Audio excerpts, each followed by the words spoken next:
Beni de aranıza alın istedim. Beni de ailenize kabul edin istedim. Kızılcık Şerbeti'nde yaşanan bu olayın ardından 4 karakter hayatını kaybetti ve 4 karakter de ağır yaralandı. Peki bu karakterler kimler? Dizimiz haftaya yayınlanacak mı? Bundan sonra nasıl bir Kızılcık Şerbeti izleyeceğiz? Dizimize yeni oyuncular dahil olacak mı? Doğa ile Fatih aşkını neler bekliyor? Hepsi ve daha fazlası videomuzda.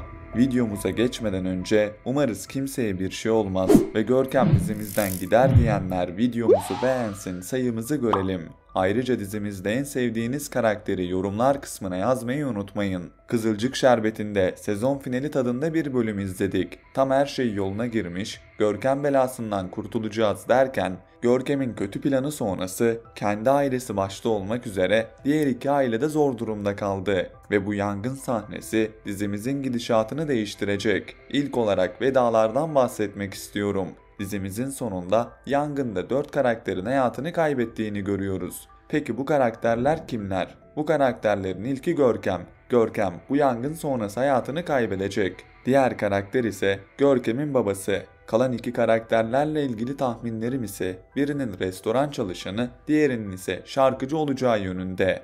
Her ne kadar birçok izleyici Sönmez Hanım, Nilay ya da Leman'ın veda edeceğini konuşsa da ben bu üç karakterin de dizimize veda edeceğini düşünmüyorum. Çünkü bu üç karakterin olası bir vedası dizimizin gidişatını tamamen değiştirecektir. Ve Kızılcık Şerbeti reytinglerini bu kadar yükseltmişken ben böyle bir şeyin yaşanacağını düşünmüyorum. Ancak yaşanan bu olay ve sonrasında göreceğimiz vedalar dizimizin gidişatını tamamen etkileyecek. Kızılcık Şerbeti'nin yeni bölümünde herkes hastanede olacak. 4 karakterin ağır yaralı bir şekilde hastaneye kaldırılacağını ve bu süreçte iki ailenin seferber olacağını düşünüyorum. Bu karakterler muhtemelen Sönmez, Nilay, Leman ve Sevtap Hanım'dır. Öte yandan Pembe, umarız bu olaydan sonra da yılbaşı yemeğine gittik, bunlar başımıza geldi şeklinde yorum yapmaz. Açıkçası Pembe'den böyle bir yorum bekliyorum.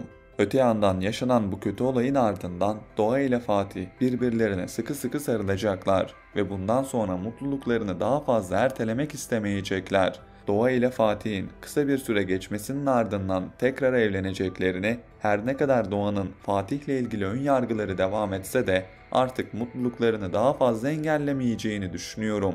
Doğa ile Fatih'in evlenecek olması iki aileyi bir süre birleştirecek olsa da sonrasında gene iki aile arasında çatışmalar göreceğiz ve Kızılcık Şerbeti'nin ilk bölümleri gibi bölümler izleyeceğiz. Öte yandan dizimizin son bölümünde Mary, Sevtap'la ilgili gerçekleri öğrendi ve sonrasında Mary ile Sevtap'ın birbirlerine daha da yakınlaştığını gördük. Bu iki karakterin arasındaki sahneler beni çok mutlu etti. Umarız yeni bölümde de yaşanan bu kötü olayın ardından Mary ile Sevtap'ın arasında tatlı sahneler izlemeye devam ederiz. Ben Mary'nin Sevtap'ın kimliğini Ünal ailesine söylemeyecek olsa bile bir şekilde bu gerçeğin ortaya çıkacağını ve yeni bölümde Sevtap'ın kimliğinden Ünal ailesinin tüm fertlerinin haberdar olacağını düşünüyorum.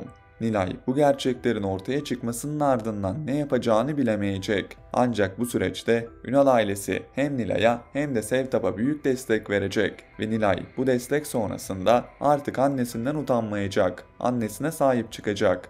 Ben Sevtap'la Nilay'ın arasında hem komik hem de eğlenceli sahneler göreceğimizi ve anne kız sahnelerinde zaman zaman duygulansak da fazlasıyla eğleneceğiz. Peki Mary ve Abdullah aşkını görecek miyiz? Gelelim bu sorunun cevabına. Dizimizin bu sezonun ilk bölümlerinde Abdullah ve Mary birbirlerine gereksiz yakınlaşmışlardı ve bu durumun ardından acaba Mary karakteri Alev'in yerine mi geldi, Abdullah'la Mary aşkını görecek miyiz diye merak etmiştik. Ancak son bölümlerde bu durum biraz daha toparlanmaya başladı. Her ne kadar Pembe hala daha Mary'den haz etmese de Abdullah'la Mary iyi bir ikili oldular ve birbirlerine karşı arkadaşça davranıyorlar. Ben ne Mary'nin Abdullah'a karşı bir sevgisi olduğunu ne de Mary'nin Abdullah'la ilgili böyle bir düşüncesi olduğunu düşünüyorum. Bundan dolayı Abdullah'la Mary'nin arasındaki sahneler devam edecek. Ancak bu sahneler bir aşka dönüşmeyecek. Eğer bir anda Abdullah'la Mary'nin arasında bir aşk görürsek bu durum çok anlamsız olur. Ben bundan dolayı bu durumun gerçekleşmeyeceğini ve Abdullah'la Pembe'nin birbirlerine daha da yakınlaşacağını ve bu ikilinin arasında sahneler göreceğimizi düşünüyorum. Peki bu konu hakkında sizlerin düşünceleri neler? Yorumlar kısmında düşüncelerinizi bizlerle paylaşın. Öte yandan Asude karakterine de ayrı bir şekilde değinmek istiyorum. Asude Hanım her bakımdan mükemmel bir kadın. Görkem'e eyvallah etmemesi, çalışanlarına saygı göstermesi, oğlu bile olsa hak eden hak ettiği gibi davranması onu gözümüzde bambaşka bir yere koyuyor. Gerçekten biz hem Asude'den hem de oğlundan razıyız. Umarız Asude'nin kalbi Firaz'a karşı yumuşar ve Firaz'la Asude'nin arasındaki sahneleri izlemeye devam ederiz. Firaz'dan bahsetmişken gelelim Nursema ve Firaz aşkına. Firaz ve Nursema bu yemeğe birlikte katıldılar ve burada Firaz'ın Nursema'ya iltifatını gördük. Nursema bu iltifat sonrası ne yapacağını bilemedi. Garibim uzun zamandır alışık değil böyle durumlara. Ben Nursema'nın aklının çok geçmeden Firaz'a kayacağını ve Firaz'la Nursema'nın arasındaki aşkın başlayacağını düşünüyorum. Her ne kadar bazı izleyiciler İlhami ve Nursema aşkının olmasını istese de Firaz ve Nursema aşkını isteyenlerin sayısı çok daha fazla. Ve ben Nursema ile Firaz'ın birbirlerine daha çok yakışacaklarını düşünüyorum. Sonuçta zıt kutuplar birbirini çeker. Bundan dolayı Nursema ile Firaz'ın uyumlu bir çift olabileceğini düşünüyorum. Peki Ömer ve Kıvılcım aşkında bizleri neler bekliyor? Gelelim bu sorunun cevabına. Kıvılcım karakteri son bölümlerde izleyicilerin tepkisini gören bir karakterdi. İzleyicilerin bir bölümü Kıvılcım'ın tutarsız hareketlerinden hiç hoşlanmıyordu. Ben artık bu durumların sona ereceğini ve ilk sezonki Kıvılcım'ı izleyeceğimizi düşünüyorum. Kıvılcım karakterinin güçlü tavrı ve Ömer'in de her koşulda Kıvılcım'ın yanında olmasıyla beraber daha güçlü, daha tutarlı bir Kıvılcım izleyeceğimizi düşünüyorum. Kıvılcım artık Ömer'e yeniden güvenmeye başlayacak ve Ömer'in kendisini ne kadar düşündüğünü, kendisi için neler yaptığını da görünce Ömer'e karşı olan perdelerini indirecek ve ön yargısını bir kenara bırakacak. Ardından Ömer'le Kıvılcım aşkını tekrardan göreceğiz. Son olarak dizimiz haftaya yayınlanacak mı? Bu konuya değinip videomuzun sonuna gelmek istiyorum.